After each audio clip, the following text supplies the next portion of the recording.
Hey everyone, please remember to like and subscribe. I know I sound like a broken record, but we're so close to 50,000 subscribers, and I am dying to talk about Arthur's missing pal. So hit that subscribe button, and let's delve right in. This video is brought to you by viewers like you. Thank you. Make sure to subscribe, and help get this video to 4,000 likes. And I say, hey! The episode opens at the dawn of mankind as we see this prehistoric armadillo create fire, just like Jesus foretold. Honestly, I can't tell if this cartoon is pro or anti-evolution theory. Arthur explains how people have always tried to conquer darkness, because the dark is scary, and nightlights won't be a thing for another 300,000 years. Unfortunately, their early attempts were thwarted by the greatest threat known to man, the wind. Their later attempts were further defeated by man's second greatest nemesis, a light drizzle. Arthur says it wasn't until the 19th century that the light bulb was invented by Thomas Edison. Bullshit. Edison claims he came up with the idea the other night, and it just so happens to work. Edison pats himself on the back for stealing someone else's idea, and the only way the scene could be more accurate is if they recast Edison as Francine. But I've already given my 2 cents on that episode, which you should definitely check out, by the way. I have to go invent the electric motor! Hey, get your ass back over here. The earliest working electric motor was created by Michael Faraday in 1822, a good 58 years before you filed your little patent to try to monopolize modern engineering. Stop making me do your fucking job, PBS. Arthur explains how light bulbs and electricity helped create the modern world as we know it today, and that's when DW shows up to turn off all the power in the world. Ah! Someone turn on the lights! Wait, play that scream again. Ah! And then the line right after. Someone turn on the lights! Yeah, those 2 lines were not recorded at the same time. I know the voice actor for Arthur was 18 when this episode came out, but could they not have him record a new scream? You can't just reuse audio from several years ago and expect people not to notice. Flashbacks ensue. Mr. Ratburn is giving a lecture on bats, and the brain explains how the phrase blind as a bat is a bunch of bullshit. There has never been a recorded case of a bat that cannot see. Most species have exceptional night vision. Glad to see the show debunking prejudicial stereotypes. Mr. Ratburn reminds the kids that their cave dioramas are due the next day, and Buster nearly shits his pants in the middle of class. Ah!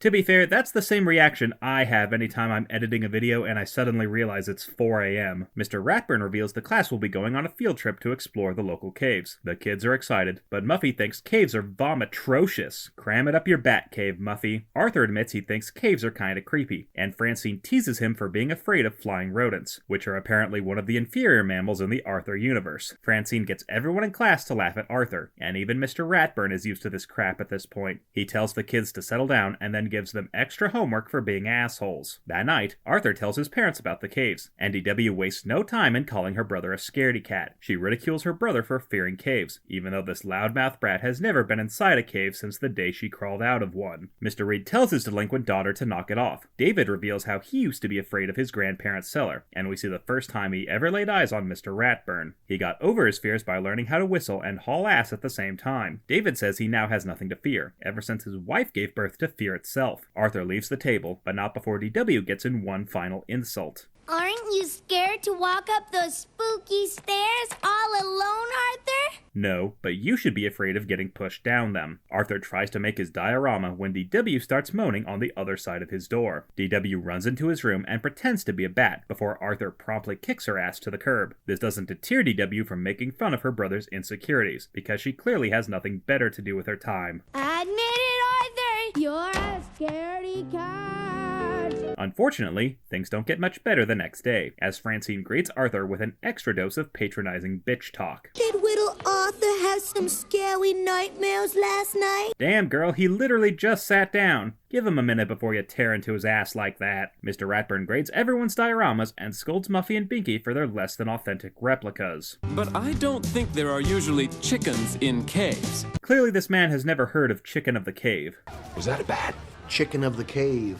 Turns out Buster made his diorama entirely out of pimento cheese. That thing's gonna smell horrible after sitting out a couple hours. The brain has once again gone the extra mile on an assignment that's ultimately meaningless. He has Ratburn turn off all the lights so he can show off his glow-in-the-dark motorized diorama, which would be impressive if the assignment was worth more than just 10 homework points. Not everyone is impressed with the model, as Muffy calls bats disgusting rabies-infested vermin. Nobody f***ing asked you, Muffy. Francine teases Arthur for being afraid of the dark, cause I guess you can't spell "Are you afraid of the dark without Arthur. Kinda. Mr. Ratburn rushes to get the lights on, as it turns out he's also nervous about the dark and caves, which is exactly why he planned a field trip to a dark cave. That night, Arthur hears DW screaming in her room, which in any other scenario would be cause for celebration. He finds her in the closet, where she tries to scare him with her vampire fangs.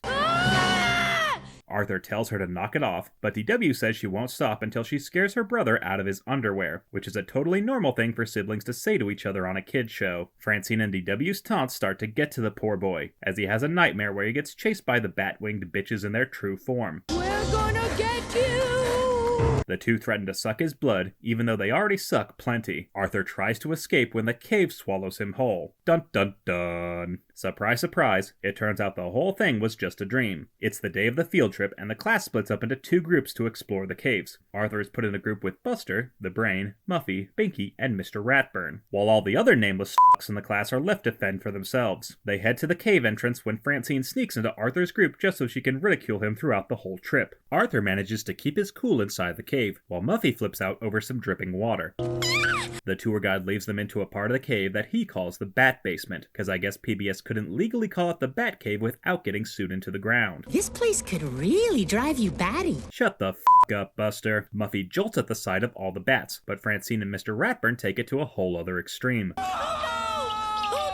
The two petrified pussies scream at the top of their lungs, which wakes up all the bats in the cave. The tour guide tells the two to get their shit together, but Francine is worried about getting attacked by vampire bats, even though the Brain points out the cave doesn't have any vampire bats. But these aren't vampire bats. How do you know for sure? Just because you're a blood-sucking parasite, Francine, that doesn't mean everyone else is too. Arthur remembers the advice his dad gave him and convinces everyone to whistle to calm their nerves. The group makes their way out of the cave, and Mr. Ratburn thanks Arthur for helping him through his panic attack. The rest of the kids tease Francine for going batshit insane. Literally. Francine claims she wasn't that scared, but Binky and the Brain's albino twin taunt her with the photos they took in the cave. And while I'm normally against the idea of teasing someone with photos you took of them having a panic attack, I think we can make an exception for this mop-headed muppet. Binky tricks Francine into flipping out again, and the hot-headed hypocrite threatens to kick his ass back to kindergarten. I'm gonna get you, Binky Barnes! Let's review. Francine made fun of Arthur for being afraid of caves and called him a scaredy cat every chance she got. She bullied him every day leading up to the field trip, and even snuck into his spelunking group just so she could taunt him further. When the kids actually went into the caves, Francine proved to be the biggest scaredy cat of them all. She spent the entire trip scared out of her wits and ended up disturbing an entire bat colony because she couldn't keep her damn mouth shut. And unlike Mr. Ratburn, who at least apologized for his outburst, she tried to deny her freakout to protect her fragile ego and reputation. She claimed she wasn't scared and threatened to kick anyone's ass who disagreed with her. But we can't act like Francine was the only major offender in this episode. We also had Muffy complaining about caves in every single scene she was in, which is rather tame compared to her other episodes, but it's still pretty damn annoying when that's her one gimmick for the episode, not to mention the absolute monstrosity that is DW, who made fun of Arthur for having an irrational fear, even though she herself has an irrational fear. She tried to scare him whenever she could, and pretended to hurt herself just so she could jump out of the closet and yell boo. So,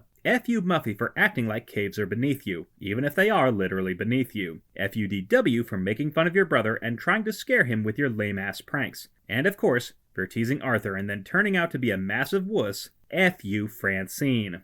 And I say, hey, I have a Patreon. Sign up at patreon.com/mattneff to get your name in the thank you credits, along with early access to every FUDW and the chance to vote for future episodes. If there's a movie or show you'd like me to talk about, top-tier patrons can commission a review for my channel. Check out the link in the description to become an FUDW superfan. Coming up next. Francine, over here! You're supposed to be over here! Hurry up before it's too late! and I say, hey, what a wonderful kind of day. If you can learn to work and play.